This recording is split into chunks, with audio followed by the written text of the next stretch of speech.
ini yang sama Pak JK dan lingkungan hidup kehutanan.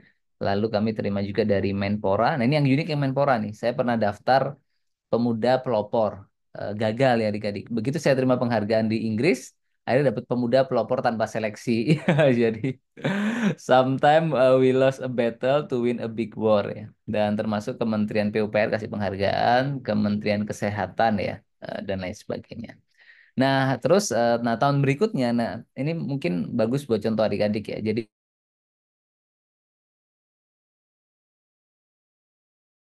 dalam program organisasi, jadi saya wajibkan di situ ikut internasional activity, mulai dari organisasi. Saya gabung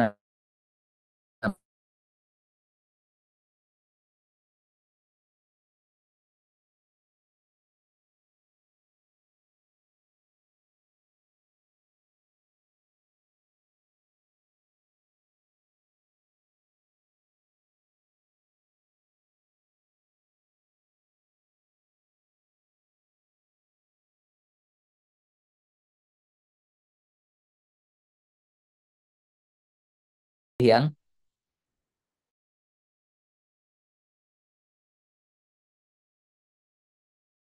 ribu bahkan ratusan ribu dolar ketika itu. Tapi karena kegagalan di situ, apa yang saya lakukan? Di sana saya kunjungi tuh kantor Google, Facebook, saya cari peluang sebanyak mungkin, benar. Jadi kalau orang mungkin selesai competition ya, kalah dia jalan-jalan, traveling ya. Saya selesai, saya fokus di hotel aja saya cari peluang. Dan alhamdulillah setahun kami dapat banyak dukungan internasional ya. Ini Takeda Foundation di Jepang, Siemens Stiftung di Jerman, Boehringer Ingelheim, bayangin dua perusahaan di Jerman mensupport inovasi kami di Indonesia. Lalu di Peru kami dapat dukungan dari Global Development Network di termasuk di Meksiko ada perusahaan namanya Ilu Meksiko yang pernah maaf, lain Cemen yang dia pernah invest ke semen Gresik ya. Itu support ya inisiatif yang kami kembangkan. Jadi ini sedikit saya ceritakan supaya adik-adik kebayang gitu ya step-step yang bisa dilalui. Jadi nggak ujuk-ujuk ya adik-adik tiba-tiba diundang sama Raja Inggris gitu ya. Wait a moment.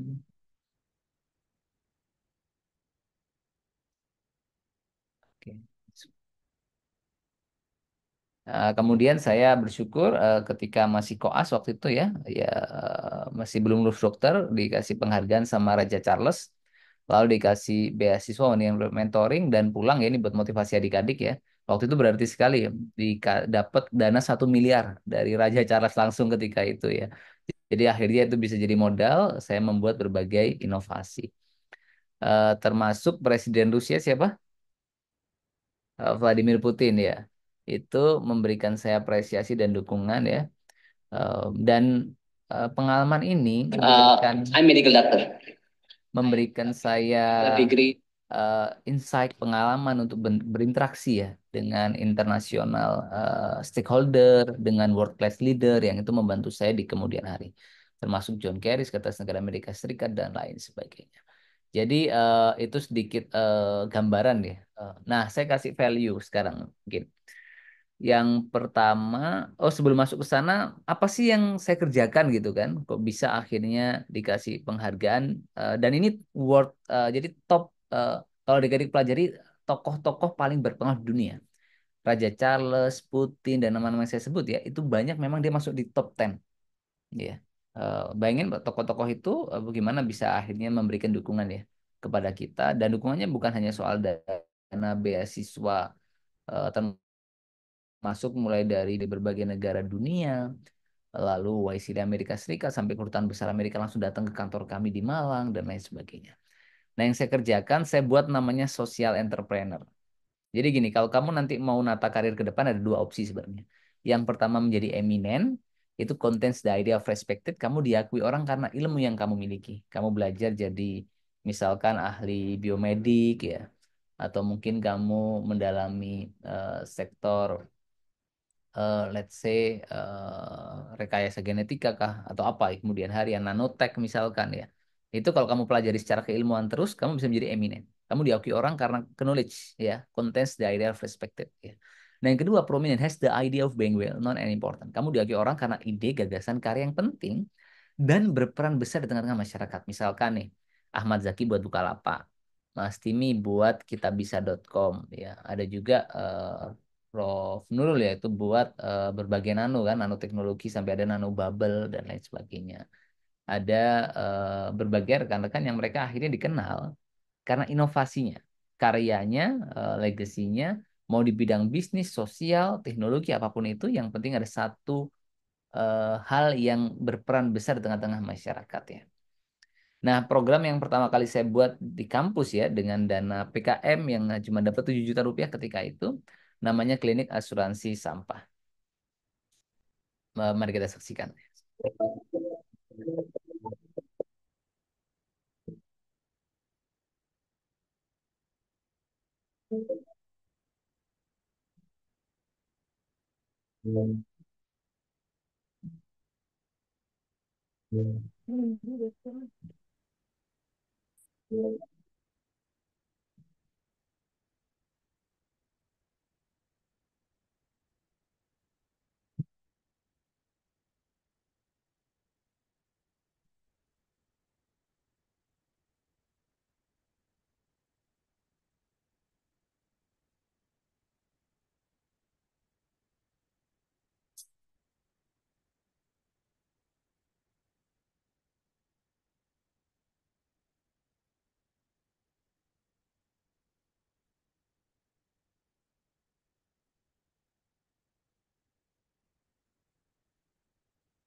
Nah, itu sedikit contoh adik-adik ya. Jadi itu kisah nyata seorang anak pemulung namanya Hairunisa.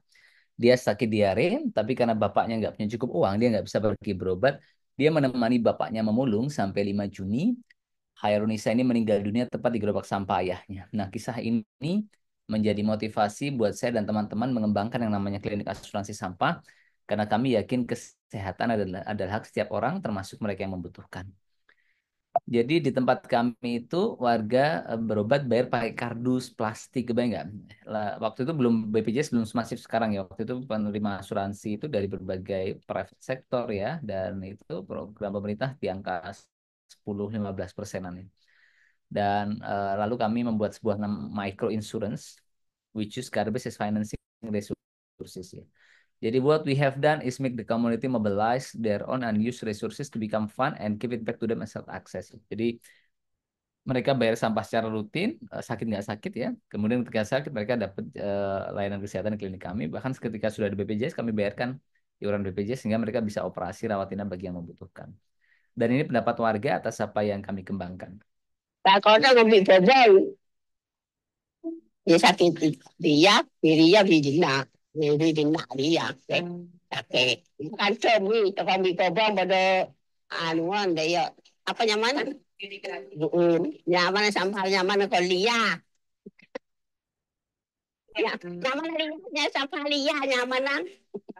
I know I can sell my trash here, so I collect. Before, I used to throw everything in the street.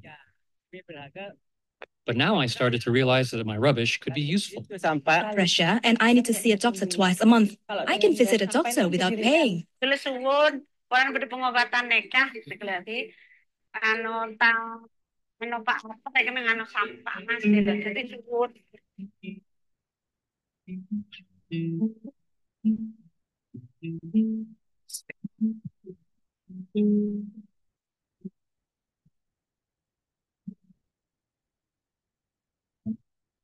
Okay, so don't be proud with your idea, but focus on the problem that you want to solve. Jadi jangan bangga sama ide kita, tapi fokus pada masalah yang mau kita selesaikan.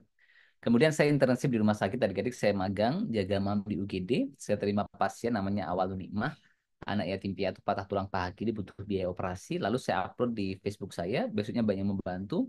Semenjak hari itu kami buat program awalnya namanya Ayo Tolong dulu. Terus saya punya organisasi, saya deliver ke organisasi, saya buat lagi untuk inisiatif sendiri namanya siapaperdue.id. Itu ada galang dana untuk bantuan biaya kesehatan untuk membantu pasien-pasien yang butuh high cost services. Ini pasien awal kami, namanya Abi Laksono. Jadi dia sakit Sever Clausen syndrome. velodrome butuh biaya operasi 300 juta. Alhamdulillah terbantu lewat program yang kami kembangkan. Adik-adik semua, orang nggak peduli ya seberapa hebat, kaya, pintarnya kita. Yang mereka pedulikan hanyalah satu, apakah kehadiran kita memberikan manfaat untuk mereka. Bahkan salah seorang tokoh menuliskan dalam bukunya, boleh jadi saat engkau tidur terlelap, pintu-pintu langit sedang diketuk oleh puluhan doa kebaikan untukmu dari orang kelaparan yang kau beri. Maka dari orang yang dihimpit kesulitan yang telah kau lapangkan. Oleh karena itu janganlah sekali-kali kau meremehkan sebuah kebaikan. Dan yang ketiga, kami mengembangkan platform digital yang awalnya versi pertamanya dulu saya sampaikan ya, namanya Home Medica ya. Wait a moment. This one, okay, we got it.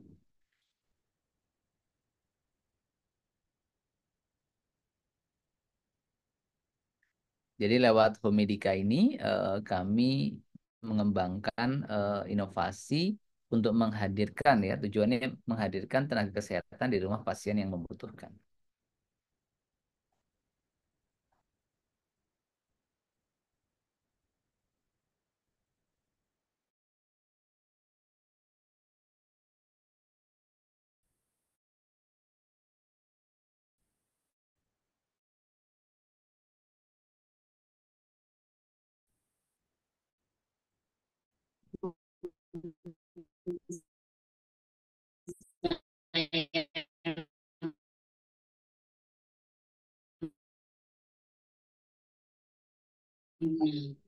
Saya mampu tanpa Anda tidak.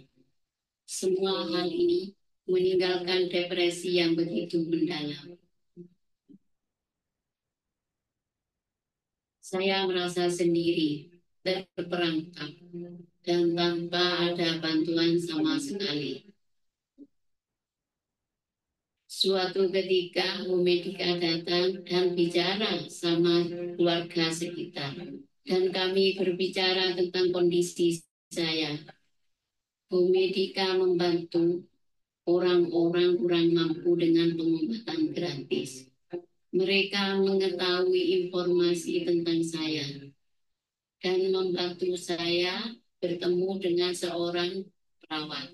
Perawat itu datang ke rumah saya dan merawat ibu saya, ayah saya, dan anak saya. Dengan bantuan Medika telah memberi kebebasan yang tak pernah kita miliki selama ini. Sekarang saya punya harapan untuk masa depan kelak dan kehidupan yang lebih baik untuk keluarga saya. Saya tahu banyak di Indonesia orang yang membutuhkan pelayanan kesehatan ini. Untuk Indonesia yang lebih sehat, memberi dampak positif untuk masyarakat dan dampak positif untuk hati dan pikiran kita. Nah, kemudian saya kembangkan versi keduanya ya, namanya ya ini. Bangun tidur badan demam. Mau ke dokter tapi mager. Klik aja Inmed. Pulang kerja badan capek, terus mandi enak nih. Bentar. Boleh nggak ya mandi malam? Klik aja Inmed. Malam-malam lapar melanda, mie instan emang menggoda. Cari mie yang sehat, klik aja Inmed. Hari libur setrika segunung. Pas asik setrika ada telepon masuk. Salah angkat telepon. Klik aja Inmed. Orang tercinta sedang sakit parah dan butuh biaya pengobatan besar. Klik aja Inmed. Pengen beli ketoprak, pas lagi di jalan kena tabrak. Klik aja Inmed, ambulan datang. Butuh tambahan transfusi darah, tapi bingung cari kemana? Klik aja Inmed.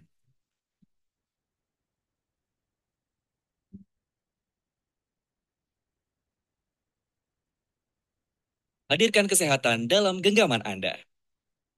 Oke, jadi nah itu sedikit cerita, tapi kita sebetulnya bisa juga mengembangkan inovasi di luar dari activity awal yang kita miliki adik-adik ya. Jadi kalau kita bicara dalam konteks pengembangan ya, saya izin share slide.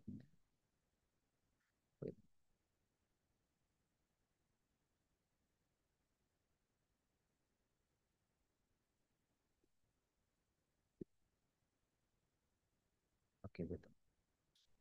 Jadi ada 3 tahapan nih kalau kita mau buat satu inisiatif ya. Yang pertama solving the now. Jadi solving the now itu kamu mengembangkan bisnis sociopreneur technopreneur dengan memaksimalkan apa yang sedang kamu kerjakan sekarang.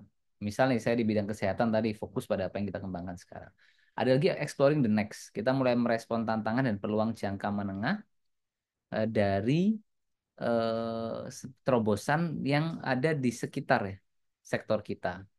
Tetap dalam konteks sektor yang kita miliki. Nah, Imaging the Beyond itu merespon transformasi peluang dan tantangan jangka panjang ya, megatrend lintas sektor. Itu bisa di luar sektor yang kita miliki. Nah, oleh karena itu saya sebetulnya sudah beberapa tahun terakhir juga masuk ke beberapa inovasi yang sifatnya pendidikan ya. Let me share it. Oh,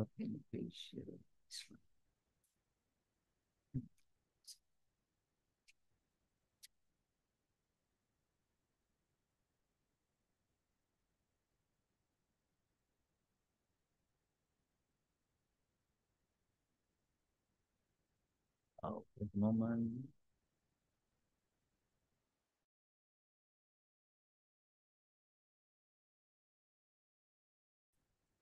Okay, we got it.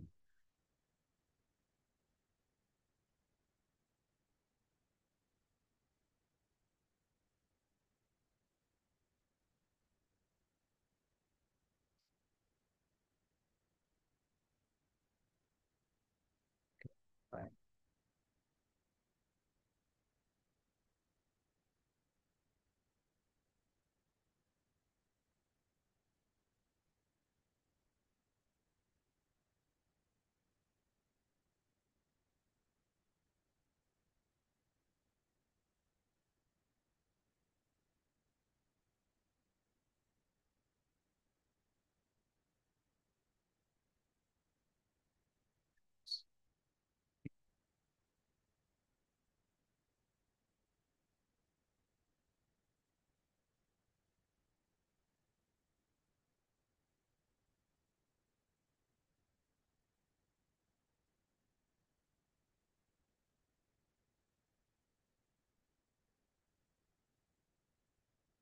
Sorry for technical problem nih. I cannot open the. Oke, dan. Nah, akhirnya kami mulai buat beberapa inovasi juga di bidang pendidikan nih. Jadi saya sekarang ada bimbingan belajar juga. Kita juga sekarang mulai masuk ke pengembangan kampus ya. Termasuk kita punya program beasiswa yang ini sangat diminati oleh teman-teman di bidang pendidikan ya. Jadi awalnya namanya Malang Cerdas, sekarang menjadi Indonesia Cerdas. Jadi program unggulan kami pertama adalah beasiswa. Kami diberikan ya beasiswa gratis kuliah termasuk dengan tujuan hidup untuk pelajar-pelajar di berbagai wilayah. Ini contoh adik-adik yang sekarang bisa kuliah secara gratis melalui beasiswa yang kami hadirkan. Assalamualaikum warahmatullahi wabarakatuh. Perkenalkan, saya Silma Huriel Fitri sebagai awardee beasiswa dari Malang Cerdas. Saya Ahmad Mulazim Al-Haki, penerima beasiswa Malang Cerdas. Saya Intan Nuraini Setiasik, saya penerima beasiswa Malang Cerdas. Saya Ihsan Tasrik, salah satu awardee beasiswa Malang Cerdas. Saya Muhammad Abdul Sabda Irfanto, penerima beasiswa Malang Cerdas. Perjalanan saya bisa mendapatkan beasiswa ini dimulai ketika saya lulus SMA 2 tahun yang lalu. Saya mengikuti berbagai macam tes SNMPTN, SBMPTN, namun sayangnya belum berhasil. Kemudian pada tahun 2020 saya kehilangan minat untuk melanjutkan pendidikan saya dikarenakan suatu hal dan diantaranya adalah keterbatasan biaya. Ketika saya SMA dan sangat ingin untuk melanjutkan pendidikan saya ke jenjang perkuliahan. Namun karena satu dan lain hal saya tidak bisa lolos dan pada akhirnya saya berpikir untuk gap year. Perjalanan saya mendapatkan beasiswa adalah ketika Dr. Kamal berkunjung ke SMK saya mendapatkan banyak inspirasi dari beliau. Saya mencari tahu tentang Malang Cerdas, saya mendapatkan informasi tentang beasiswa, sampai akhirnya saya mengikuti seleksi dan akhirnya saya lolos. Jadi setelah saya mengenyam pendidikan SMK, saya memutuskan untuk gap year selama 2 tahun. Dikarenakan ada beberapa keterbatasan, hingga saya belum bisa melanjutkan ke jenjang perguruan tinggi. Saya tahu Malang Cerdas direkomendasikan oleh tetangga saya yang yang memperkenalkan saya tentang Malang Cerdas ini dan saya mencari tahu Malang Cerdas. Dari situ saya mengikuti seleksi beasiswa ini dan alhamdulillah saya dapat menerima beasiswa dari Malang Cerdas ini. Saya bertemu dengan Dokter Gamal dan beliau menawarkan untuk saya mengikuti proses seleksi beasiswa dari Malang Cerdas. Alhamdulillahnya saya lolos. Saat itu saya ditawarkan untuk mengikuti seleksi beasiswa dari Malang Cerdas. Kemudian atas izin Allah saya berhasil diterima dan lolos untuk menerima beasiswa dari Malang Cerdas. Saya bertemu dengan Dokter Gamal dan Malang Cerdas. Mereka menawarkan program yang menarik, yaitu beasiswa kuliah. Setelah saya melalui rangkaian seleksi beasiswa, alhamdulillah saya bisa berkuliah di kampus ABM STI Malang Siswara tanpa mengeluarkan biaya spesial pun hingga lulus nanti. Terima kasih untuk Dokter Gamal atas dedikasinya. Saya tentunya sangat berterima kasih kepada Dr. Gamal dan juga Malang Cerdas karena Dan program kami yang kedua namanya Gamal Gustus School adik-adik. Jadi saya memecahkan rekor mengunjungi 277 sekolah ya dalam 1,5-2 tahun terakhir ya.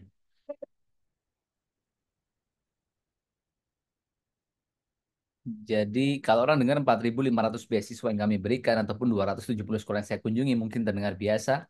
Tapi bagi saya dan tim butuh perjuangan dan pengorbanan luar biasa. Kadang kami berangkat jam 4 pagi ya, kembali jam 1 dini hari, jam 3 dini hari.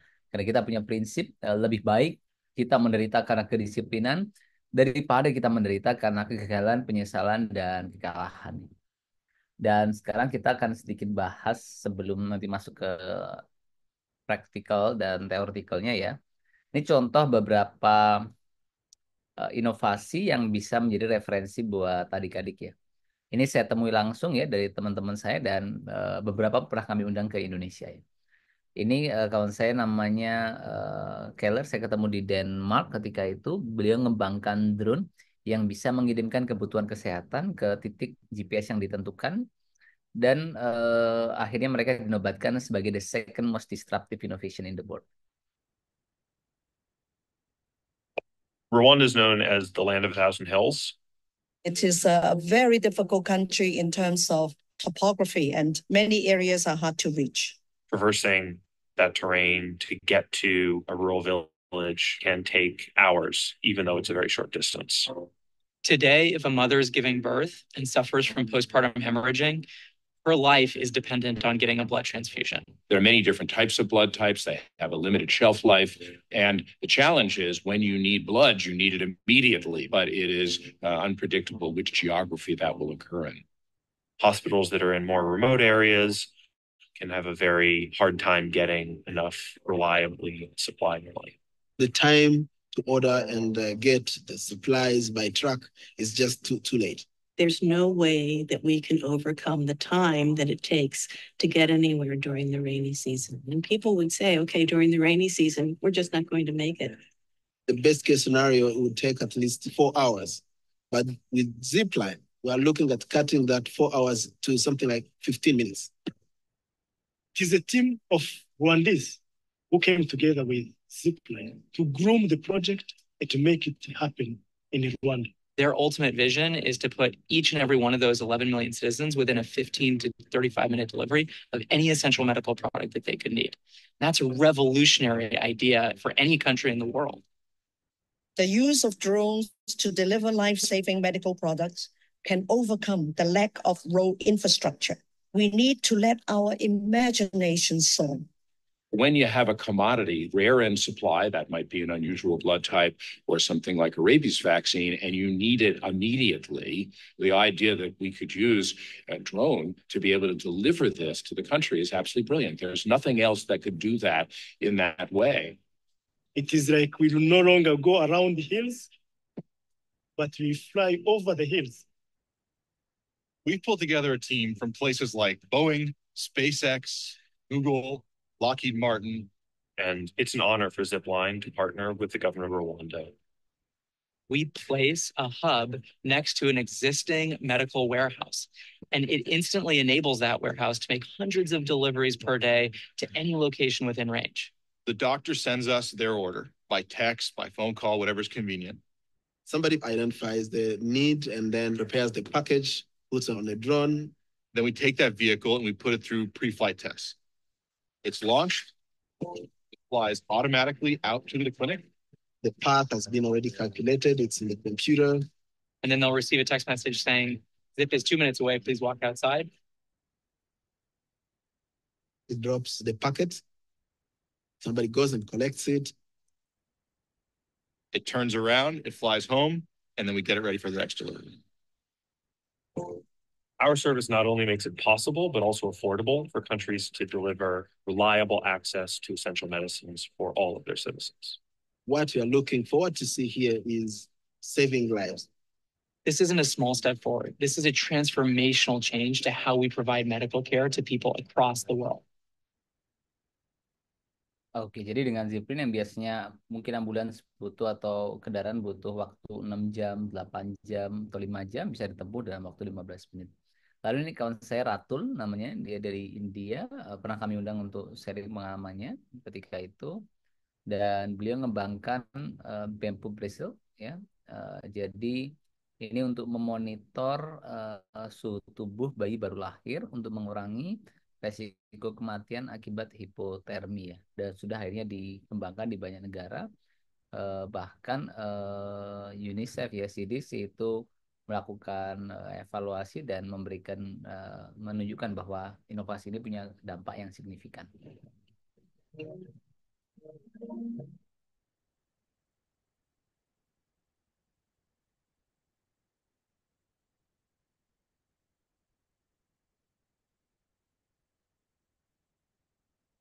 Each year, 3.3 million babies die during their first 4 weeks of life. Hypothermia and infection are among the leading causes of infant mortality, and up to 92% of newborn babies suffer from below normal temperatures during their first 28 days of life. About 1 in 3 babies born in India are born clinically low birth weight, and they're at high risk for a number of complications, 2 of which are hypothermia and infection. And they're born in places where healthcare is not adequate. Infrastructure is poor. The doctors may not have the expertise to treat them, and they often go home earlier than we want them to because of financial constraints. Bamboo Health is a Bangalore-based medical technology startup aimed at reducing infant mortality through simple innovative tools, such as the Bamboo bracelet. Hypothermia is often considered a silent killer. It's not easily detected, especially by parents who are not aware and educated about the importance of temperature in their newborns. Temperature maintenance, I think, is the most critical. And unless you get that right, then whatever efforts you do later may not help much. The Bamboo bracelet is a first of its kind thermometer that attaches to a newborn's wrist and weeks of life. This bracelet emits an audio-visual alarm when the baby's temperature drops below normal. Bamboo trains parents to warm their infants through corrective actions like kangaroo care and swaddling when the alarm goes off. Since 2014, Bamboo has protected over 1,500 babies, trained over 300 nurses and doctors, and empowered over 3,000 parents in 6 countries. I met Ratul at St. Philomena's Hospital when he had combined with this idea of developing a device for measuring temperature. So this device seemed perfect to monitor temperatures at home and alarm the mothers whenever there was hypothermia. So mothers are being proactive in their care of newborn as soon as they're getting discharged by taking the Bamboo band along with them. Bamboo band is going to remind them to say that my follow-up is there next Tuesday, and I'm going to meet not only the doctors, we're going to meet people from the Bamboo band. They feel more important. We got the point ya. Nah, dan beberapa inovasi lain ya, Wanda yang sedang produksi kacamata dengan harga yang murah gitu, yang akhirnya affordable buat masyarakat ya, cukup dengan $1 masyarakat bisa mendapatkan kacamata sehingga dia bisa bantu banyak orang yang selama ini mereka secara ekonomi tidak mampu membeli kacamata.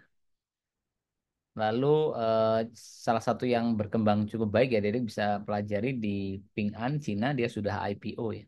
Dia telemedicine dan akhirnya growth sangat efektif ya, dengan dia punya saat beberapa waktu lalu ya, bahkan data terakhir dia mengalami pengembangan yang signifikan. Termasuk Farm Easy dia sudah termasuk mendapatkan pendanaan series C ya. di India dengan punya banyak mitra juga ya, mulai dari penyediaan apa namanya seperti apotek-apotek di sana dan lain sebagainya. Kalau di model Ping An tadi dia bermitra dengan rumah sakit, health check up center, dental clinic, farmasi outlet dan lain sebagainya. Jadi banyak kategori ya dari sebuah inovasi yang bisa kita kembangkan. Tinggal adik-adik memilih di sektor mana yang mau kita kembangkan. Nah, pertanyaan selanjutnya, Dok, saya punya banyak ide misalkan ya, tapi saya perlu pilih yang mana atau sektor mana yang mau kita kembangkan lebih awal ya. Nah, kalau dari pengalaman saya, Ririk bisa lihat ada 3 teori yang saya pakai. Pertama, divine calling atau true calling. Ini teori dari dosen di Harvard University namanya Tal Ben Sahar. Dia mengatakan kalau kita mau menikmati hidup, punya pencapaian luar biasa dan punya dampak yang besar, pastikan kita mengerjakan 3 hal ini: pleasure, strength, meaning. Hal yang disukai, kuasai, dan bermanfaat. Jadi when our interest, ketika kesukaan kita intersect with mastery, bertemu dengan ketangguhan kita, and then get partnered up with sincerity, lalu dibungkus dengan ketulusan, maka lihatlah bagaimana kalau Allah memberhasilkan kita. Dan yang kedua adalah Ikigai. Ikigai ini the second most popular theory in Japan after Kaizen. Dia lihat 4 hal: what you love, what you are good at, what the world needs, and what you can be paid for. Sesuatu yang kita sukai, kuasai, dibutuhkan dunia, dan menghasilkan. Dan buktinya baru tergamal, saya suka 3 hal ya. Health innovation, yang mungkin adik-adik sudah lihat tadi, perjalanannya termasuk social entrepreneur. Dan inspire youth people to create an impact. Saya suka menginspirasi adik-adik untuk berbuat sesuatu yang nyata dan menghasilkan dampak. Nah, waktu kuliah saya datang ke ruangan dosen saya, namanya Dr. Arif Alamsyah. Saya bilang, dok, saya ingin jadi inspirator kayak dokter. Sampai saya waktu itu terbawa mimpi adik-adiknya. Jadi saya mimpi tengah malam itu bicara di gedung Widyaloka di kampus saya. Dan apa yang terjadi 5 tahun kemudian. Предприниматель Гамаль Бин Саид, Индонезия. Финалист шоу «Народный артист» и голос Александр Panayota. As a medical doctor, I said it should not happen, and I must do something.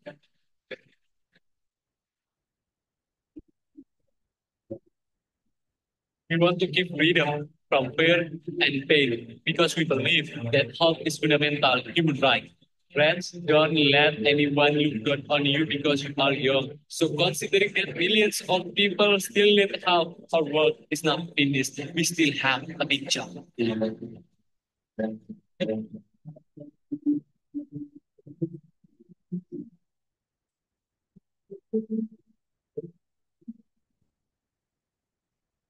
Jadi saran saya follow your passion. If you follow your passion, money, people, impact will follow you. Jadi jangan korbankan passion kita karena hanya recehan rupiah. Tapi data menunjukkan adik-adik 87% mahasiswa di Indonesia salah jurusan dan 71,7% pekerja memiliki profesi yang tidak sesuai dengan pendidikannya. Dan yang kedua, saya ingin tanamkan value harus mau struggling ya. Jadi kalau orang lihat yang kami capai, orang bilang enak mah kalau dokter Gamal gitu kan di support berbagai tokoh atau perusahaan dunia ya. But people don't see what really happen. Orang nggak lihat apa yang sebenarnya terjadi adik-adik ya. Jadi saya tuh ingat banget dulu waktu koas ya di rumah sakit, jaga malam, pasien udah mulai stabil, teman-teman tenaga kesehatan yang lain udah mulai istirahat. Saya nyalakan laptop tengah malam nih ya buat proposal, cek kerjaan teman-teman dan lain sebagainya. Terus bahkan sering banget itu waktu internship ya, selesai jaga malam, kami selesai pagi, jam 6 saya dari Pasuruan itu ya, Rumah Sakit Sudarsono, saya langsung ke Juanda, flight ke Jakarta, urusin kerjaan di sini, lalu malamnya langsung flight balik lagi jaga malam. Besok paginya kadang-kadang berangkat lagi gitu ke Jakarta. Bahkan saya ingat satu momen banget ini, jam 4 ya, saya pamit dulu rumah sakit, saya ke rumah ambil koper, langsung flight ke India, landing itu ya langsung ke tempat acara, saya presentasi, dapat penghargaan, terus selesai saya langsung ke bandar lagi, langsung flight ke Indonesia. Jadi nggak sama sekali kumus-kumus saya datang ke tempat acara langsung pitching presentasi karena harus tetap menyelesaikan ya tanggung jawab saya di rumah sakit ya ataupun ketika sedang proses pendidikan ya. Jadi I know it will not be easy, but it will be worth it ya. Semua mungkin terasa berat di awal, tapi jadi gini, saat awal tuh kita effortnya segini, effortnya segini ya, hasilnya segini. Tapi saat kamu konsisten begini, akan ada titik di mana effort kecil yang kamu naikkan, impactnya luar biasa. Kamu kasih effort sedikit lagi, impactnya jauh lebih besar. Dan waktu itu saya buat ini kan perusahaan yayasan nama Indonesia Medica dan kami bersyukur ini nggak bermaksud sombong cuma sedikit pamer ya. Kami dapat penghargaan berbagai negara dunia ini misalkan ketika di Peru dan di Jerman. Mr. Gamal Al bin Sayed from Indonesia Medica join us on the stage for the prize giving ceremony. Why don't you come back up?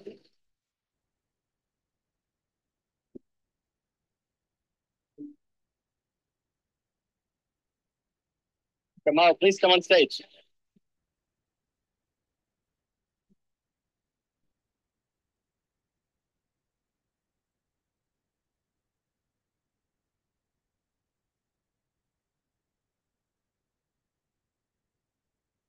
Oke, jadi itu mungkin beberapa value yang penting dan yang kedua ya, mungkin saya tekankan intelligence market result.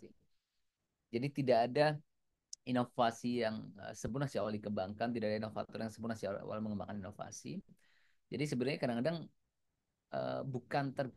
bukan tentang inovasinya sudah something deh. Itu tentang person yang mengembangkan inovasi itu ya. Jadi menurut saya kamu harus punya satu mindset, value, karakter yang membuat berbagai inovasi tugas ya yang sampai kepada kamu itu bisa kamu eksekusi extremely efektif ya.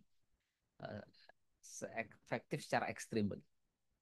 Jadi, nah saya sarankan kamu baca buku Atomic Habits ya. Itu bagus banget. Jadi dia begini. Waktu itu menjadi pembeda yang jelas. Pembeda yang sangat jelas antara orang-orang yang menggunakan waktunya dengan baik atau orang yang membuang waktunya dengan sia-sia. Waktu bisa menjadi sekutu kamu, waktu bisa menjadi musuh kamu. Ya. Jadi misalkan kita gunakan 2 jam 3 jam untuk sesuatu yang lebih bermanfaat dibandingkan teman-teman kita, setiap hari terdengar biasa 2 jam 3 jam, 10 tahun kamu investasikan 10.000 jam untuk membuat kehidupan kamu lebih baik dan berdampak buat kehidupan banyak orang. Sebaliknya kalau kamu mau habiskan 2 jam 3 jam buat santai-santai, nongkrong, jalan-jalan, senang-senang aja gitu. Terdengar biasa cuma 2 jam 3 jam. 10 tahun 10.000 jam.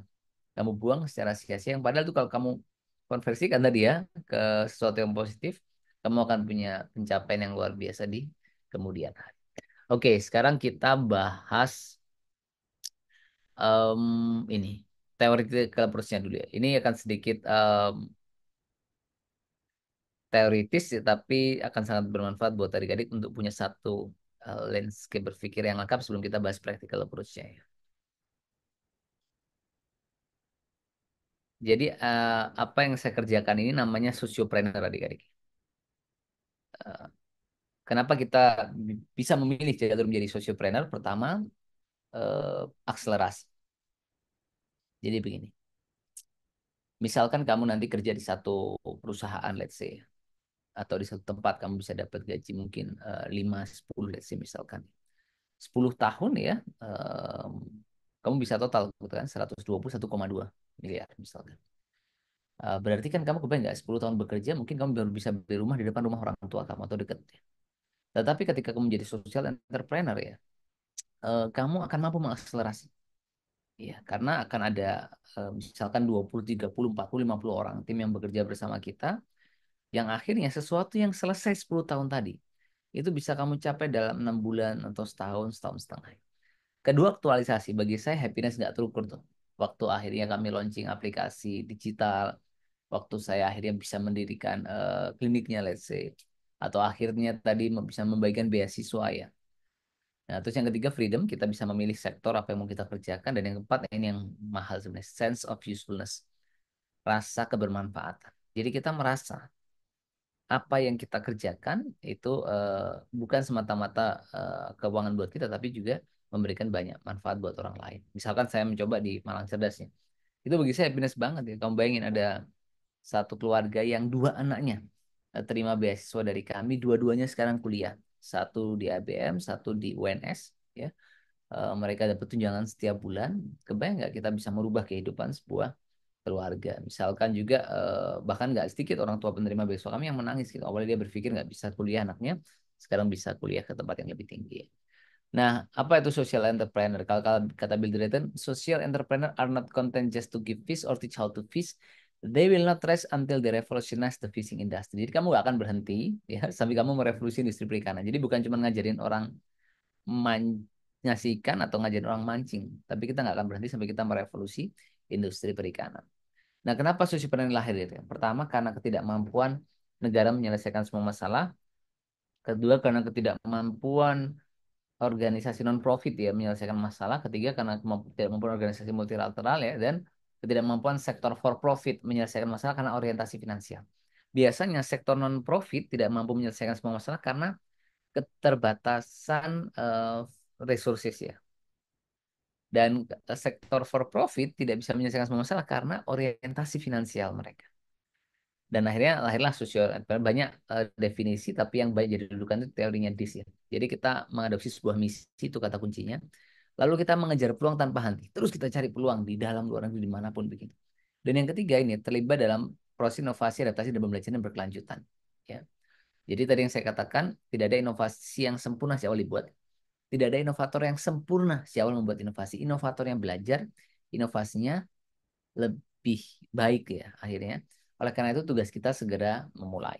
Dan ini punya rasa bertanggung jawab yang tinggi. Jadi saat program itu stop atau nggak berjalan, kita punya menurut saya rasa bersalah gitu terhadap orang-orang yang harus kita bantu. Jadi berpikirnya dua hal dari diri. How to make money and how to solve social problem. Di pikiran kita berpikir gimana cara dapat dana supaya ada revenue stream, supaya dia bisa sustain. Tapi di saat yang sama kita berpikir berapa orang yang akhirnya bisa dapat dampak dari apa yang kita kembangkan. Jadi gambarannya begini, saya percepat. Nah, oke, nah masalahnya di sini biasanya. Satu, funding, dapat modalnya. Kedua, menghadapi dilema antara finansial versus sosial. Saya kasih contoh. Saya dapat, jadi kalau di luar negeri itu kan banyak funding, ada yang untuk for profit aja, untuk perusahaan aja. Ada yang untuk non-profit saja, jadi hanya bisa untuk NGO. Tapi sering banget kita terima pendanaan itu hibrid. Hibrid itu for profit boleh, not for profit boleh. Terserah kita akhirnya mau dipakai di for profit atau not for profit. Nah di situ kalau kita kurang punya wisdom ya, maka semua akan kita kanalisasi di tempat yang for profit gitu misalnya. Padahal menurut saya bisa kita secara bijak tetap meletakkan itu di sektor-sektor non profit yang mau kita kembangkan. Nah yang ketiga tantangannya konsisten pada misi. Jadi kadang kalau sudah buat karya terus terkenal gitu ya, misalkan atau sudah dapat media exposure banyak, dapat penghargaan dan sebagainya, dia sudah kehilangan orientasi untuk menghasilkan dampak. Nah, jenis-jenis sociopreneur itu jadi gini, kalau dikategorisasi ya, yang pojok kiri non profit, yang pojok kanan itu for profit murni ya. Nah, kalau non profit digeser sedikit, non profit dengan pendapatan, misalkan nih pondok pesantren tapi punya swalayan ya. Nah, yang ada juga bisnis dengan CSR. Kalau yang kanan itu kan bisnis murni udah dia nggak mikir sosial. Nah, sekarang bisnis dengan CSR itu dia alokasikan lah, let's say 5%, 10% untuk social mission. Nah, sociopreneur itu di tengah adik-adik. Terlepas dari badan hukumnya. Jadi kamu bisa menjadi for profit, bisa not for profit. Kamu boleh PT, CV, IPO, boleh yayasan, LSM dan lain sebagainya. Tapi yang penting, dan kamu boleh modalnya filantropi, boleh komersial. Jadi maksud saya sociopreneur itu bukan berarti dia harus NGO, enggak. Misalkan kamu buat inovasi perusahaan ya, tapi dia menyelesaikan sebuah masalah. Itu juga sociopreneur. Nah, karakternya di sini biasanya. Jadi kalau dia non profit, tapi dia punya earn income strategis. Jadi dia punya strategi menghasilkan uang. Atau for profit, ya, dia mencari uang kan, tapi dia punya misi yang mau dicapai. Oke, we can skip this part. Nah, kapan disebut sociopreneur kalau punya misi sosial? Kedua, mix money, revenue stream untuk memastikan keberlanjutan. Nah, ini yang penting, social awareness lebih besar ya dari personal interest ya. Jadi kesadaran sosial kamu lebih besar dibandingkan kepentingan pribadi, memberdayakan, menerapkan praktek bisnis yang etis ya. Jadi begini, sering orang berpikir kalau sociopreneur itu nggak profesional karena dia NGO misalkan, atau karena dia sociopreneur dia nggak profesional. Padahal kamu harus tetap transparan, akuntabel, terus bisa profesional tadi dalam pengelolaan. Nah, yang paling penting di sini impact and sustainability.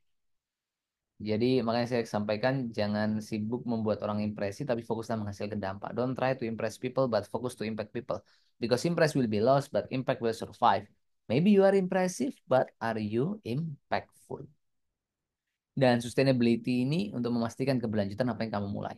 Jadi kalau memulai sesuatu misalnya saya mulai Malang Cerdas. Saya udah berpikir ya dia harus jalan 20-30 tahun ke depan. Bukan cuma setahun, 2 tahun, apalagi cuma beberapa bulan saja. Nah, itu dibutuhkan sistem yang kuat, lalu tim yang kokoh, model keuangan yang jelas, clear, dan lain sebagainya. Nah, ada 9 jenis sociopreneur. Pertama, entrepreneur support. Saya punya namanya Impact Indonesia. Misalkan tuh bantuan jadi sociopreneur. Ada market intermediary ya. Misalkan kamu beli eh, beras dari petani langsung lalu dengan harga yang lebih baik dibandingkan tengkulak, lalu kamu jual pun dengan harga yang cukup tetap kompetitif sehingga petaninya bisa lebih sejahtera misalkan. Ada employment, misalkan saya makan di rumah makan Thailand yang semua karyawannya adalah anak jalanan yang dia bina.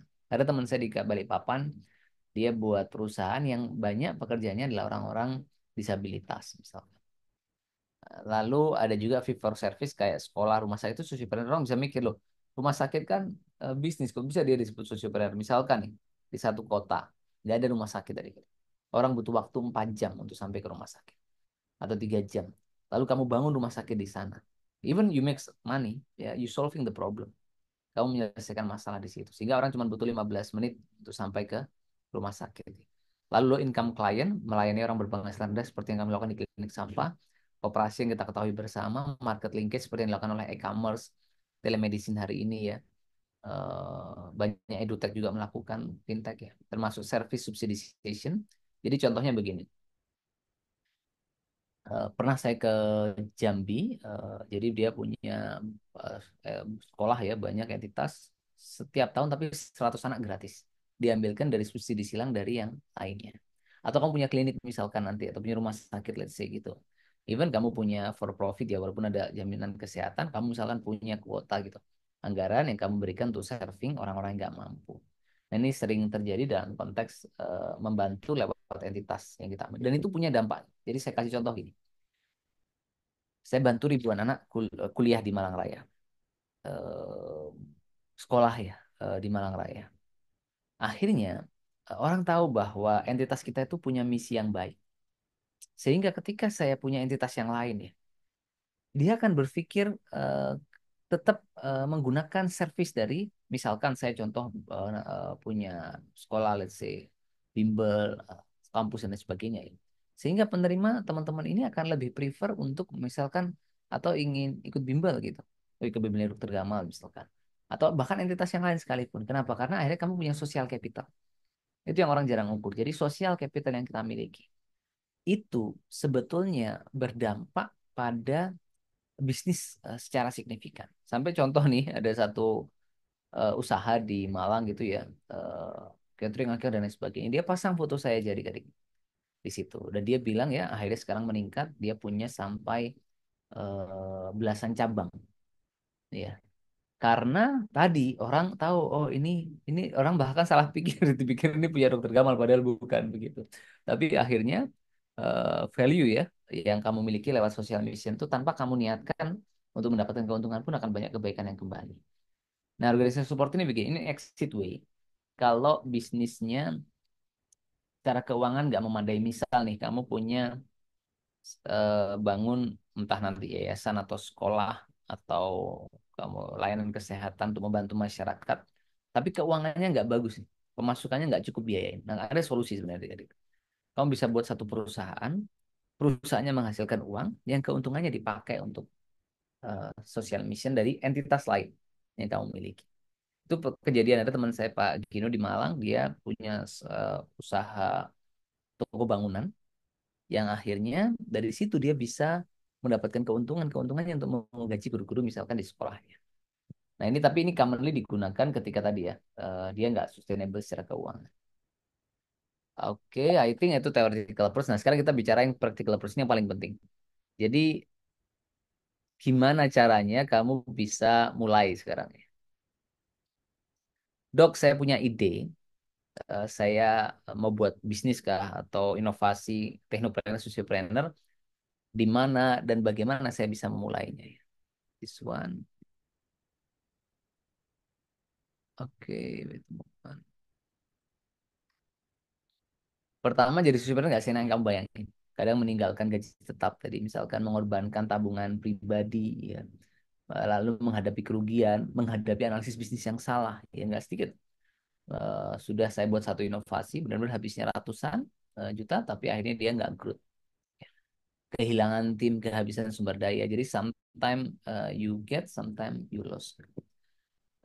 Wait a moment, sorry. Nah, tapi masalahnya apa kalau mau mulai pasar terbesar 23% keterbatasan sumber finansial. Sekarang saya share dan kenapa banyak yang gagal adik-adik. 42% karena no market need. 29% rent out of cash dan 23% not the right thing. Jadi banyak yang gagal karena tidak sesuai market. Dan ini saya rasain banget. Jadi pernah saya buat satu inovasi yang market need-nya itu ngena. Bayangin di hari pertama salesnya sudah puluhan ya. Di hari kedua, ketiga kita udah bisa masuk ratusan sales per hari. Karena tadi market need-nya besar dan kita punya value yang jelas. Oke, bagaimana ini dulu deh. Bagaimana, dok saya punya ide tapi nggak ada modal. Nah, ini pertanyaan paling sering adik-adik kan. Kamu bisa lakukan banyak hal. Dan ini sudah saya kerjakan. Jadi yang saya sampaikan kamu sudah saya lakukan dan bekerja dengan baik pada entitas yang saya buat. Pertama dari dana pribadi, of course ya mungkin dari ayah kamu ya, atau dari tabungan kamu misalkan, atau dari beasiswa, atau kamu dari menang karya tulis ya, atau dan lain sebagainya, dana pribadi. Kedua, bisnis competition. Kamu bisa buka f6s.com, unoodle.com, opportunitydesk.com, changemaker.com, dan banyak platform internasional penyedia informasi pendanaan, bisnis competition, dan lain sebagainya. Ada crowdfunding. Kalau kamu entitasnya non-profit, kamu bisa pakai nih crowdfunding. Jadi kalau dia NGO, kamu bisa pakai Kita Bisa. Ada juga di Malaysia Simply Giving, ada Sharing Happiness, Global Sodako, dan lain sebagainya. Ada crowdlending, dia kayak crowdfunding, tapi dengan bagi hasil tuh dananya dikembalikan, peer-to-peer lending ya.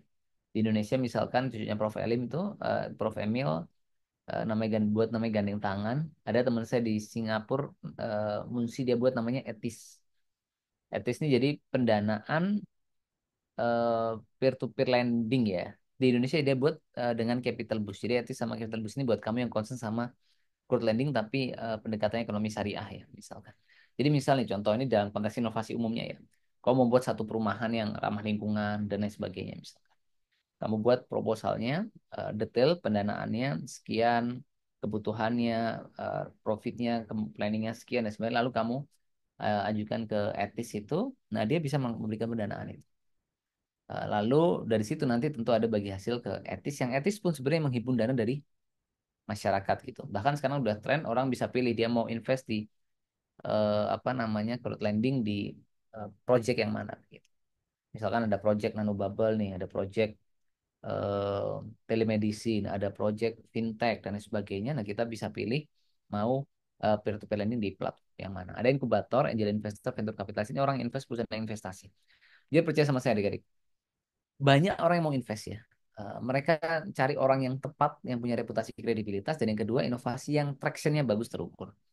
Terbukti gitu, inovasi kamu bekerja dengan baik. Nah, yang pertama kamu lakukan menyusun pitch deck-nya. Jadi pitch deck ini selalu saya lakukan di awal apapun yang mau saya buat ya mau di bidang bisnis sosial. Ini untuk biasanya saya menuangkan ide ini di pikiran saya dan menjadi bahan ketika saya presentasi ke stakeholder terkait. Misalkan pertama mission statement, apa sih yang mau misi kamu lakukan? Misalkan kami kesehatan tadi ya. Open doors to health access and break down barrier between health access and community. Nah, yang kedua cerita. Kenapa sih kamu mulai itu? Coba dari lihat saya cerita klinik asuransi sampah, saya cerita Hairunisa. Siapa peduli saya cerita tentang Abi Laksono awal Unima. Ketika Inmed pun saya cerita tentang Bu Muna. Saya bisa memilih untuk menampilkan data-data kepada kamu kan. Tapi saat kamu cerita, orang bisa merasakan bagaimana inovasi kamu mengubah kehidupan seseorang. Terus masalah apa yang mau kamu selesaikan? Lalu solusi yang sekarang ada itu apa? Dan kenapa solusi yang ada sekarang nggak menyelesaikan masalah? Nah, disitulah kamu masuk. Value proposition, differentiation, secret sauce, uniqueness. Ya. Bedanya kamu sama yang lain intinya begini. Nah, dengan begitu, kami punya perbedaan ya. Akhirnya itu bisa menjadi distinktif yang kuat. Terus yang berikutnya traction ini paling penting. Jadi traction ini adalah ketercapaian indikator-indikator penting dari entitas yang kamu kembangkan. Misal nih, kami buat Malang Cerdas. Programnya kan tadi Gamal Goes to School sama beasiswa. Itu clear. Jadi indikator keberhasilan saya nanti mengunjungi 1000 sekolah, membagikan belasan ribu atau puluhan ribu beasiswa. Nah, sehingga dengan begitu, dan kami akhirnya mudah sekali mendapatkan dukungan ya, baik dari kementerian perusahaan ya. Sekali kita buat program ya, itu kementerian tertarik untuk mensupport karena orang clear nih, ataupun perusahaan-perusahaan misalkan ya. Karena mereka merasa market kami, ekosistemnya jelas, penerima manfaatnya jelas, dampaknya jelas. Kebayang nggak? Karena saya sudah mengunjungi 277 sekolah sekarang. Saya kenal dengan 277 kan kepala sekolahnya adik-adik. Saya eh, sudah membagikan sekian ribu beasiswa di sekolah-sekolah tersebut. Akhirnya, ketika misalkan ada satu inisiatif baik nih, dia ingin bantu sekolah untuk ini, dia tinggal masuk ke Malang Cerdas ya, melalui jaringan kami, dia langsung bisa terhubung dengan ratusan sekolah yang sudah kami kunjungi. Apalagi bahkan nggak sedikit juga begitu. Misalkan perusahaan ini, oke, saya minta dia bantuin beasiswa buat adik-adik, saya bantu dia bisa promosi di sekolah-sekolah yang saya kunjungi. Akhirnya perusahaannya bisa dikenal oleh pihak sekolah. Dan siswanya pun dapat untung karena akhirnya bisa dapat beasiswa dari apa perusahaan tersebut. Nah, ini contoh ya. Dan lain sebagainya. We can skip this part. Nah, yang paling penting ini adik-adik ya. Jadi jangan sampai kamu cuma ikut materi aja ya, atau nanti ikut pelatihan-pelatihan terus ya, tapi nggak pernah berbuat ya, action ya. Jadi start where you are, use what you have, do what you can. Dan 3 cara pengalaman saya, dan ini banyak juga dibahas di buku, inovasi itu lahir karena 3 hal. Satu, empati ya, empathize ya. Jadi empati is the connection that leads to innovation. Empati itu akan mendorong kita untuk bisa berinovasi. Lalu yang kedua, problem. Kamu terhambat satu masalah.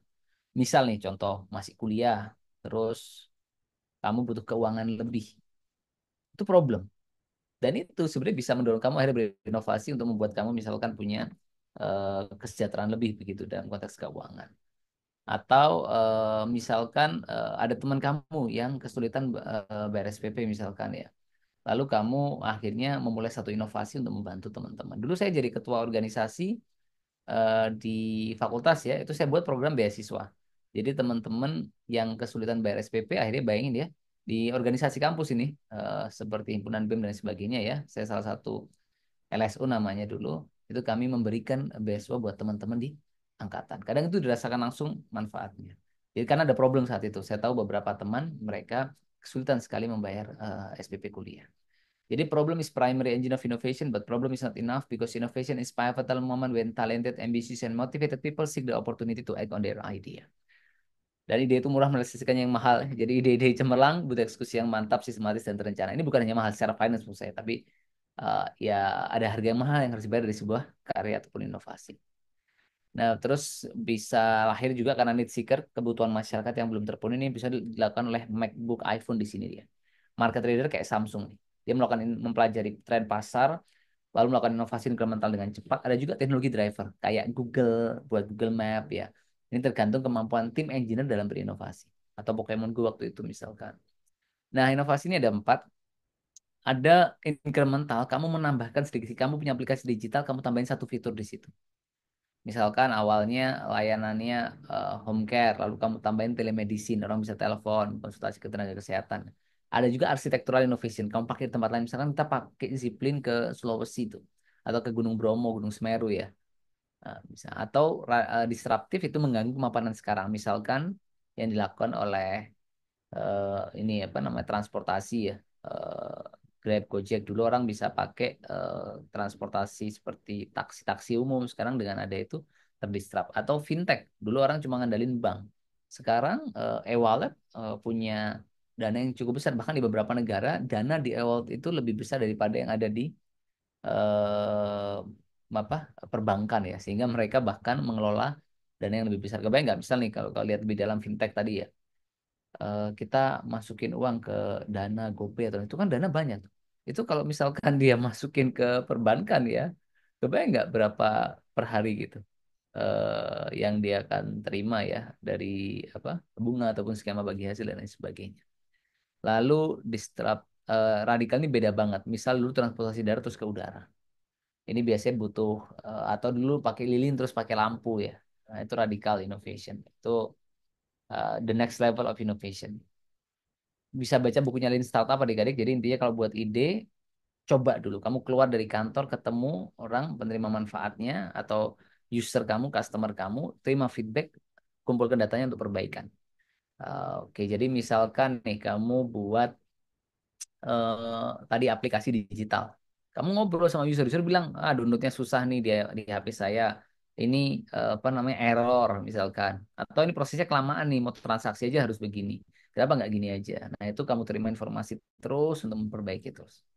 Atau design thinking dari IDEO ya. Jadi empathize, definisikan masalahnya apa,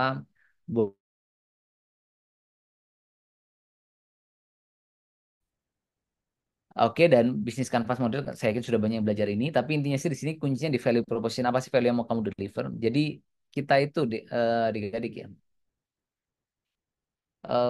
hidup ini itu aktivitas ekonomi itu terjadi karena pertukaran value. Ada 4-5 levelnya sebelum ini. Misalkan begini, contoh kalau kamu kerja di satu entitas ya, itu kita apa namanya memberikan waktu yang kita miliki kan. Sebentar saya tampilkan biar adik-adik bisa punya paradigma soal ini ya. Ini mindset penting banget buat kamu dalam konteks sociopreneur sama technopreneur. It's maybe will be boring but it will be very useful for you. Jadi gini, ini tahapan cari duit ya. Pertama jual waktu. Saya ini misal anggota DPR ya. Sebagai anggota DPR saya ini jual waktu sebenarnya ya kan. Saya ini udah jam 8, jam 10 nanti rapat komisi 10, jam 1 rapat badan legislatif ya. Itu kemarin pun sampai jam 8, jadi jual waktu itu. Sebagai anggota, atau kamu misalkan nanti bekerja di satu entitas, itu kita dibayar dari waktu yang kita berikan. Misal kamu kerja jam 8 pagi sampai jam setengah 5 misalkan. Nah yang kedua, jual skill dulu sebenarnya. Misal nih jual skill ya, freelance videographer, freelance fotografer, freelance logo. Nggak lihat waktunya orang. Pokoknya per hasil biayanya sekian. Jangan salah, ada loh yang buat logo itu biayanya besar banget ketercapaiannya. Ini contoh 211 juta ya, US dollar, million US dollar. Nah itu contoh adik-adik. Jadi kedua jual skill. Ya, saya misalkan apa? Jadi itu ada value tetap. Tapi ujungnya di value tadi. Kamu jual skill, kamu butuh value. Saya misalkan hadir ke sini ketemu adik-adik ini karena saya ada value yang saya miliki kan. Sama base, lusa ngisi di Bank Indonesia, besok di Politeknik di Bandung ya, karena ada value yang saya miliki. Lalu yang ketiga, jual hasil. Jual hasil itu misalkan langsung ya dari outcome dari apa yang kamu kerjakan, itu kamu deliver. Nah yang keempat itu jual dampak. Jadi jual dampak ini kamu bisa negosiasi bahkan. Jadi misalkan kamu punya kemampuan marketing, kamu datang ke satu perusahaan, kamu bilang, misal pendapatan dia biasanya 50-60 juta.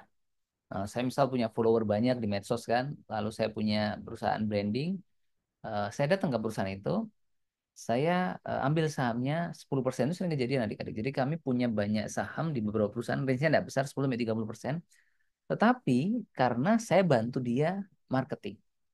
Akhirnya misalkan ada parfum atau mungkin ada perusahaan pendidikan ya, yang biasanya dia pendapatannya sekian, karena kami jual dampak, saya bisa bilang, saya bisa meningkatkan sales kamu dari sekian ke sekian, tapi saya minta ini sekian gitu. Nah, kamu sama bisa datang ke perusahaan, kamu bilang saya bisa bantu nih penjualan Anda supaya naik dari 80 juta ke misalkan 250 juta lewat marketing activity yang saya lakukan, tapi saya minta sekian persen dari keuntungannya. Yang terakhir itu jual sistem.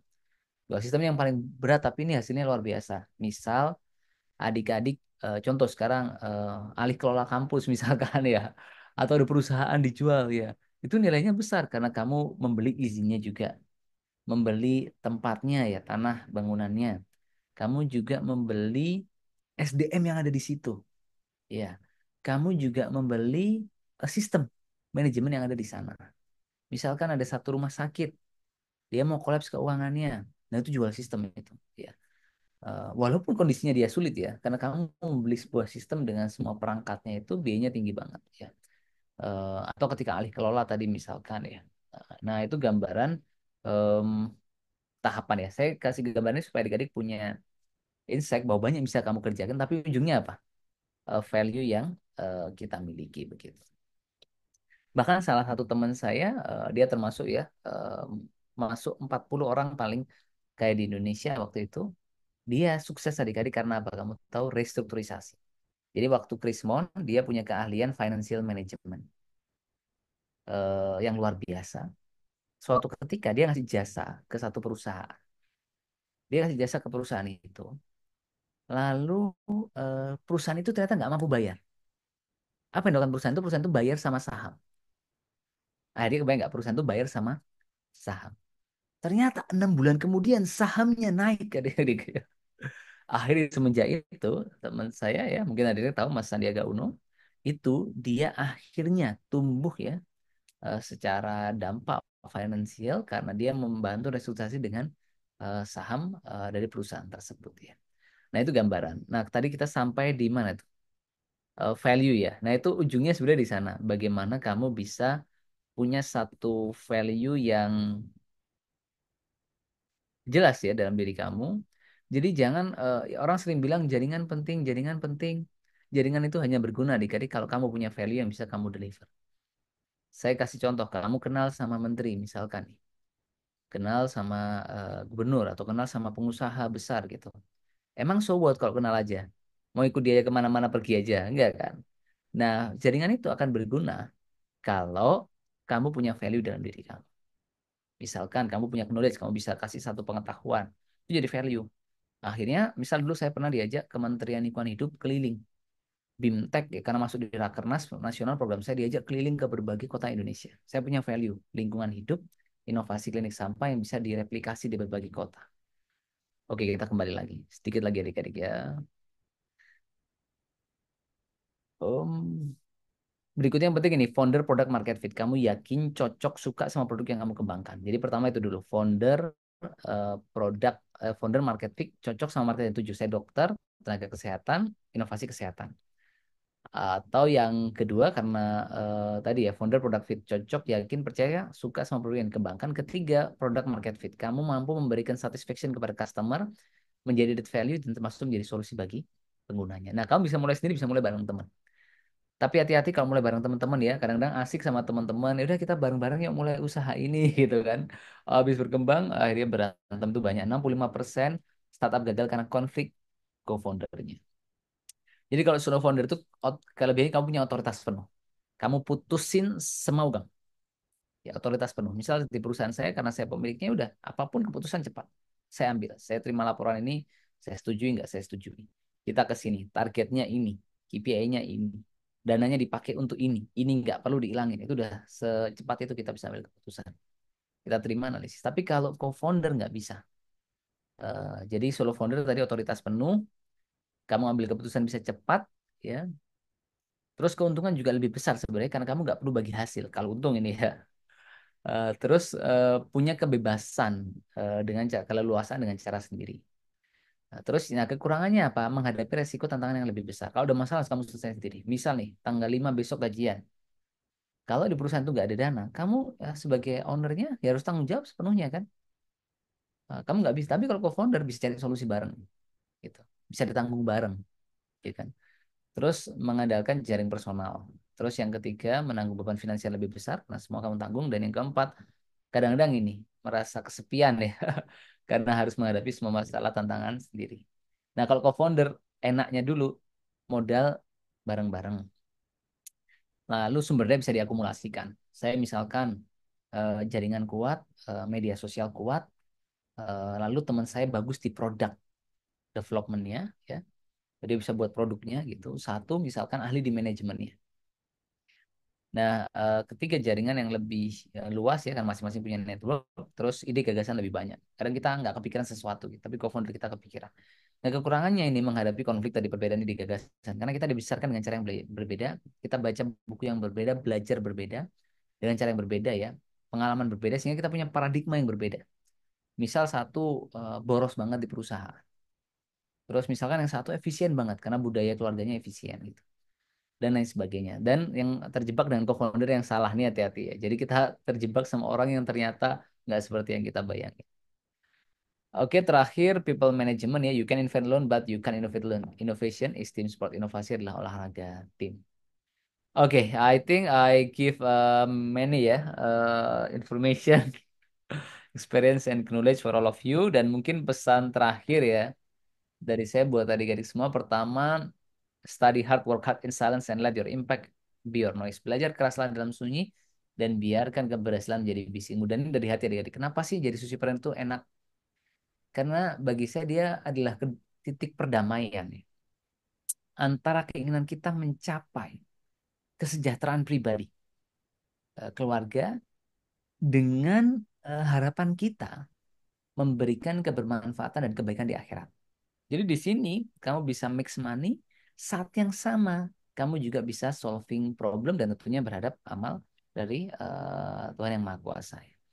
Dan pesan terakhir dari saya, kalian anak muda ibarat matahari pukul 12 siang, paling terang, paling panas, paling membara, jangan biarkan ya masa muda kalian berlalu begitu saja tanpa karya yang mempesona.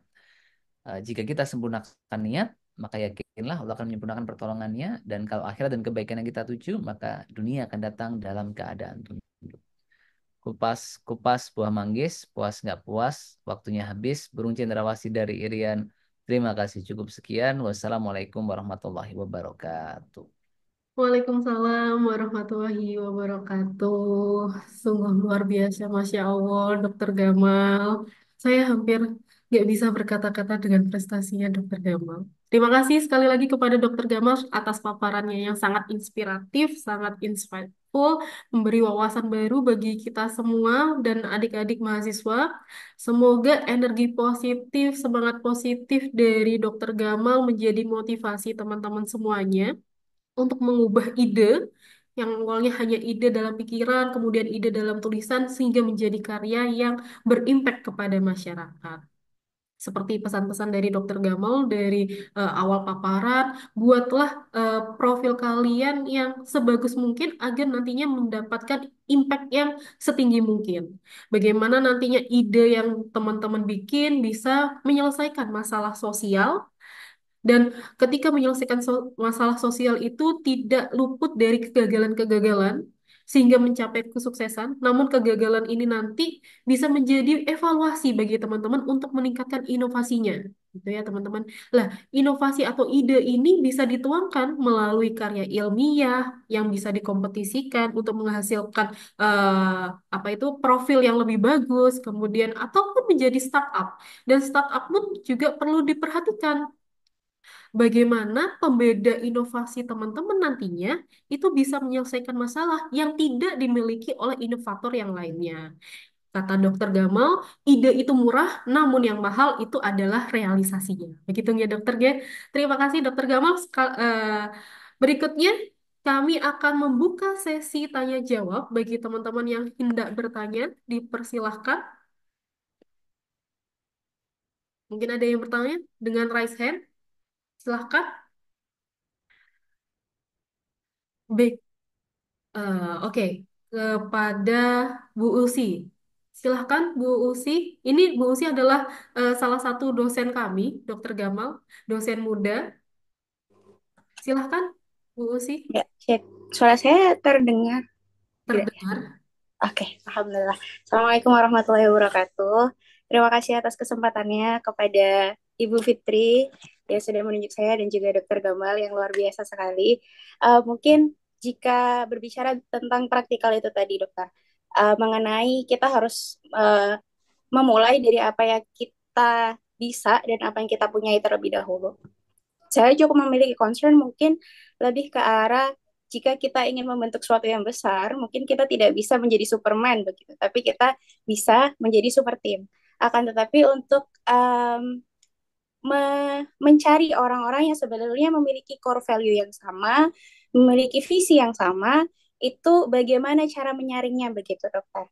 Sehingga nantinya pun ketika ada apa ya percekcokan atau mungkin tidak sejalan di tengah-tengah, itu mitigasinya itu tetap berada di bawah kontrol kita dan guncangan itu tidak begitu menjadi obstacle untuk melanjutkan sociopreneur ini tadi. Mungkin seperti itu saja, Dokter. Terima kasih.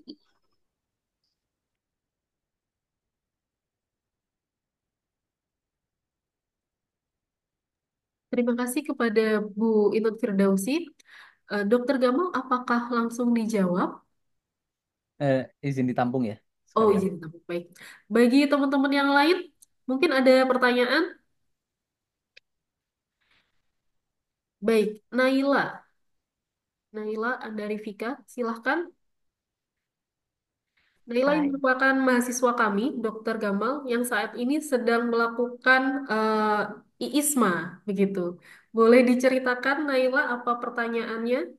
Iya, Bu Fitri, terima kasih atas kesempatannya. Terima kasih juga Dokter Gamal untuk materinya. Mungkin saya ingin bertanya gimana cara untuk apa ya, memunculkan semangat entrepreneur. Lebih tepatnya kayak kan kalau soal bisnis kita artinya menduitkan atau menguangkan semua peluang yang ada. Tapi ada kondisi kadang kalau bagi saya sendiri kayak nggak enakan atau kok kayak dikit-dikit uang, dikit-dikit diuangin gitu sih.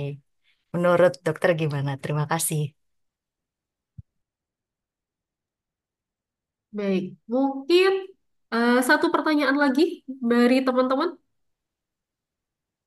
Apakah ada pertanyaan?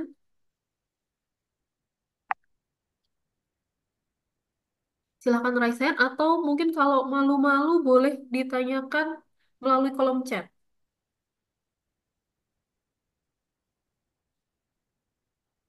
Ah, ini ada salah satu mahasiswa kami, Dokter Gamal. Terima kasih Dokter Gamal atas ilmu yang diberikan. Izinkan saya memperkenalkan diri. Nama saya Ahmad Rizky dari Teknik Biomedis Angkatan 2021. Jadi seperti ini dokter, alhamdulillahnya Universitas Erlangga beberapa minggu kemarin menjadi tuan rumah dari ajang bergengsi PIMNAS 37. Dalam PIMNAS tersebut banyak inovasi yang bagus berguna bagi masyarakat. Tetapi dari yang saya tahu, inovasi-inovasi tersebut mungkin hanya berhenti di ajang tersebut dan tidak dijalankan kembali. Setelah saya tanyakan kepada beberapa tim, mereka menyebutkan beberapa kendala seperti yang dokter sebutkan, yakni dana, kemudian mencari partnership, memperkuat komitmen, selain itu juga masalah pasar yang juga naik turun dan tidak stabil. Jadi yang ingin saya tanyakan adalah dengan beberapa inovasi yang dokter dirikan, bagaimana cara dokter mengatasi masalah tersebut, serta mungkin apa yang bisa saya lakukan sebagai mahasiswa semester 7 untuk membangun jejaring lebih awal agar mendukung inovasi saya ke depannya. Jadi, Ahmad Rizky ini merupakan salah satu mahasiswa teknik biomedis yang lolos PIMNAS, Dokter Gamal. Begitu. Baik, Dokter Gamal, mungkin dari tiga pertanyaan tersebut boleh dijawab terlebih dahulu. Oke, baik. Baik. Ya, terima kasih. Ini mohon izin satu sesi ya, Bu Tria. Iya. Oke, ya siap. Jadi yang pertama ada dua paradigma, Bu Lucy. Yang pertama itu namanya mission fit, cultural fit, founder fit ya. Jadi mission fit itu orang itu memiliki kesesuaian dengan kita dalam misi dan cita-cita organisasi. Mereka punya kecenderungan dan minat yang besar untuk menyelesaikan masalah yang mau kita selesaikan. Yang kedua itu cultural fit memang. Jadi memiliki kenyamanan dan mengikuti budaya dan sistem di perusahaan kita. Misalkan kalau di perusahaan itu ada kedisiplinan ya, kantor jam sekian, terus ada reward dan punishment-nya dan lain sebagainya gitu. Terus yang ketiga founder fit ya.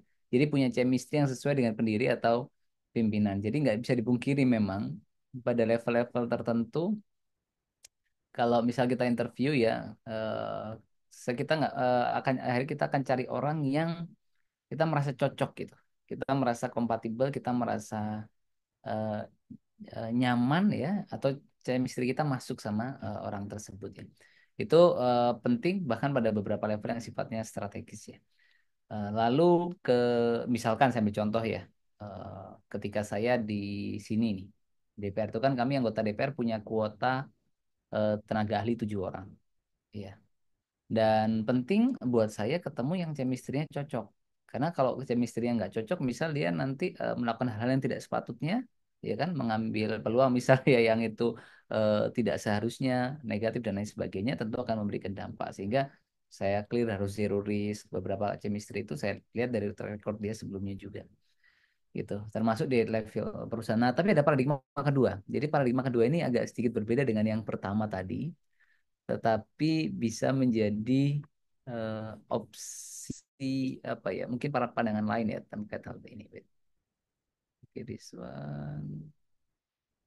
Jadi yang kedua itu ternyata saya mengumpulkan banyak penelitian yang menunjukkan keragaman itu ternyata adalah sumber kekayaan ya. Atau gini, keragaman itu bagus buat perusahaan. Nah, ini dia. Jadi kalau konsep yang kedua ini tentu ya menurut saya kita tetap oh ini dia. Perbedaan adalah sumber kekayaan. Jadi ini penelitian-penelitian yang menunjukkan ternyata perbedaan ini kan agak berbeda dengan pandangan yang pertama tadi ya. Jadi ini the first executive board generate better return misalkan ya. Ternyata punya return on equity yang lebih tinggi, earning before interest and tax-nya juga lebih tinggi gitu. Ini the first executive board generate more money ya, mulai higher low debt atau equity ratio, higher price book value dan lain sebagainya. Nah, termasuk better average growth ya. Ini menarik ini. Diverse group uncover more angel ya. Bahkan ada satu lagi yang menarik, ethnic diversity leads to better stock picking. Jadi keputusan mengambil saham itu bisa lebih bagus ketika timnya itu berasal dari etnis yang berbeda. Diverse can carry the day. Jadi ternyata begini, orang-orang yang ahli banget ya, ahli banget di satu bidang, itu bisa kalah. Jadi banyak orang yang ahli di satu bidang kalah sama orang yang generalis istilahnya ya. Tetapi mereka beragam. Jadi yang variable bisa kalah sama diverse and able karena dia akhirnya mencakup lebih banyak perspektif yang berbeda. Nah ini yang menarik ini mungkin kompatibel sama bapak ya ibu ya. Diverse team get more credit in their field ya. Jadi ini the paper written by diverse group receive more citation and had a higher impact factor than paper written by people from the same ethnic group. Jadi kalau misalkan bapak ibu menulis jurnal, let's say ya, penelitinya ada yang satu dari etnis yang berbeda-beda. Ternyata ada, kan kalau kita kayak mungkin waktu-waktunya jurnal ada yang peneliti dari Indonesia kan kita notice ya merasa ada kedekatan begitu kan secara emosional. Nah itu mungkin beberapa penelitian yang artinya sebenarnya keragaman penting di tim kita ya. Baik dari berbagai stakeholder yang punya latar belakang yang berbeda. Lalu pertanyaan kedua, saya mau cerita Mbak Naila ya. Jadi waktu saya mulai Indonesia Medica, saya ingat betul. Saya ditelepon satu teman di organisasi saya, Gamal buat apa buat Indonesia Medica? Kenapa nggak dijalanin di organisasi kita sekarang? Ya waktu itu saya gabung di organisasi banyak kan. Terus waktu coba kebayang nggak kalau saya ikuti kata-kata dia? Mungkin saya nggak akan bisa ketemu Raja Charles, Putin, tokoh-tokoh dunia dan mendapatkan banyak sumber daya internasional. Bahkan ya banyak ya dalam hidup ini akhirnya kita akan mendapatkan itu. Bahkan kalau pesan saya buat adik-adik kalau ada yang menghina kamu, meremehkan kamu ya, belajar keraslah, bekerja keraslah sampai orang yang menghinamu tanya, Mas Mbak ada lowongan kerja nggak ya? Gitu. Nanti kalau kamu udah berhasil, kamu keliling dunia, kemana-mana pakai kacamata hitam. Nanti orang-orang tanya, Mas Mbak, kenapa selalu pakai kacamata hitam? Kamu bisa jawab, masa depan saya terlalu cerah, silau lihatnya ya. Dan yang kedua, adik-adik jangan gengsi, jangan gengsi ya. Saya punya teman namanya Ismail Bahtiar ya. Dia dulu waktu kuliah itu apa aja dijual itu. Jadi jualan es kadang di sekolah waktu teman-teman sudah kuliah, waktu SMA bahkan dia sudah memulai itu. Kebayang nggak kalau dia gengsis ya saat itu? Mungkin dia nggak akan menjadi satu entrepreneur yang sukses seperti sekarang. Jadi itu soal mindset aja sebenarnya. Kamu nggak perlu malu untuk memulai sesuatu hal yang menghasilkan uang gitu kan. Kan apalagi kalau misalkan yang penting kita tidak pragmatis sekali ya melihatnya ya. Tapi jangan sampai adik-adik gengsi untuk bekerja ya di usia yang muda gitu. Jangan gengsi untuk memulai sebuah bisnis karena eh, gengsi itu kadang membuat banyak orang gagal. Bahkan di level saya sekarang misalkan ya sebagai aktivitas politik ya, itu banyak politisi misal gengsinya besar gitu ya, harus pakai mobil yang bagus, pesawatnya harus bisnis misalkan. Terus kalau menyumbang ke masyarakat, kalau jumlahnya sedikit, kayaknya malu nyumbangnya harus banyak gitu kan. Dan lain sebagainya. Itu sih kalau ada yang terjebak dengan itu, akhirnya beban biayanya sebagai politisi tinggi. Padahal kalau kita nggak gitu-gitu amat ya, biaya sebagai politisi juga nggak tinggi-tinggi amat gitu. Nah itu contoh ya, jadi jangan terjebak pada itu. Lalu yang ketiga, saran saya, ini ada penelitiannya sebenarnya, ada jurnalnya juga. Bentar ya.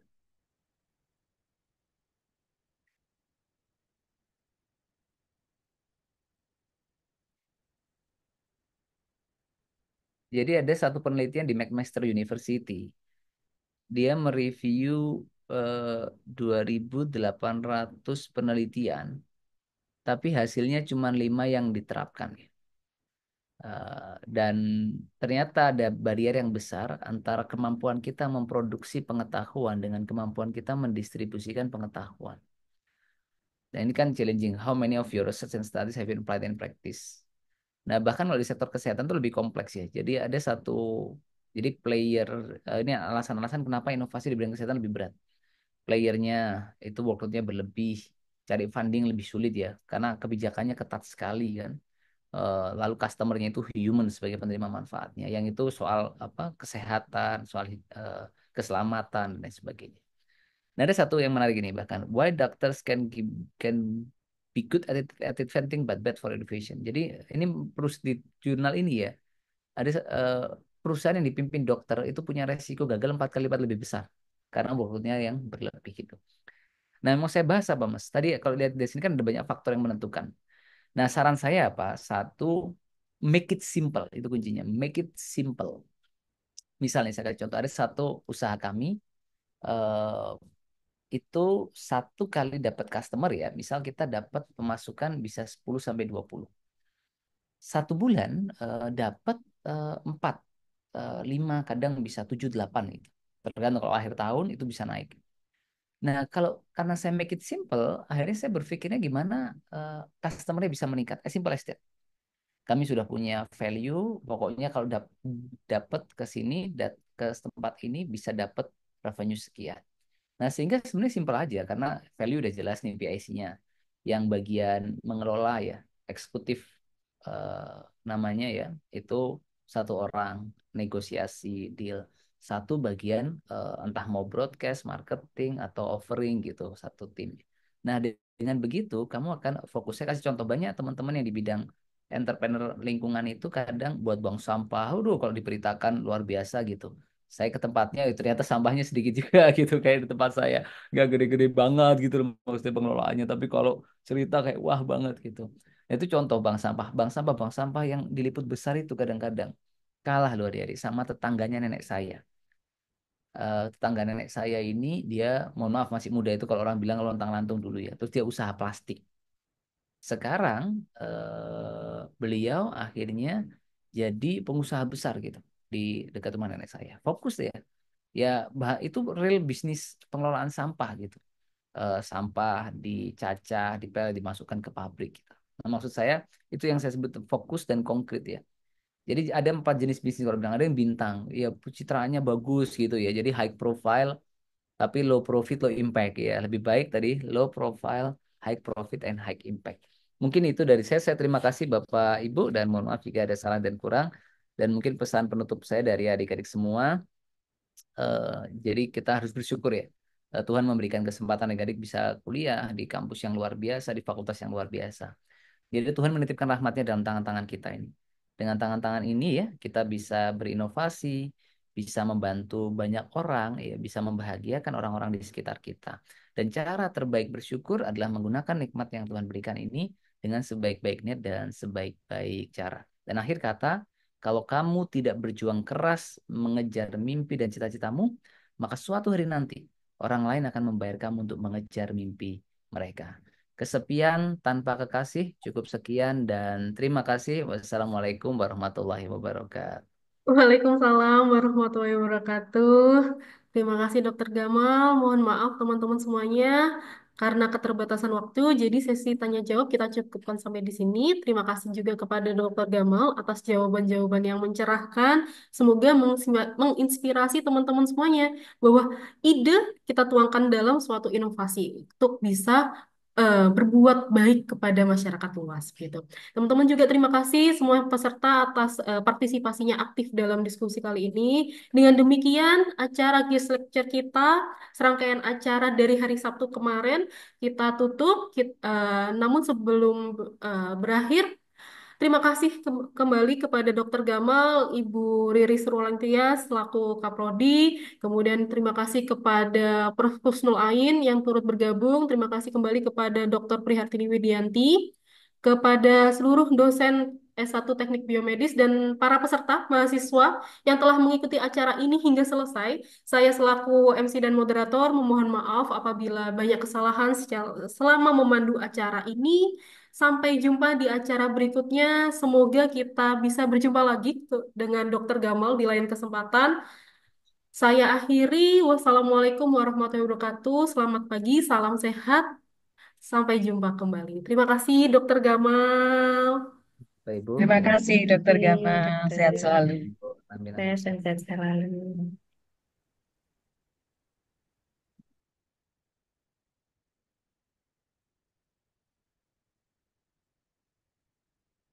Jangan lupa absen ya teman-teman semuanya.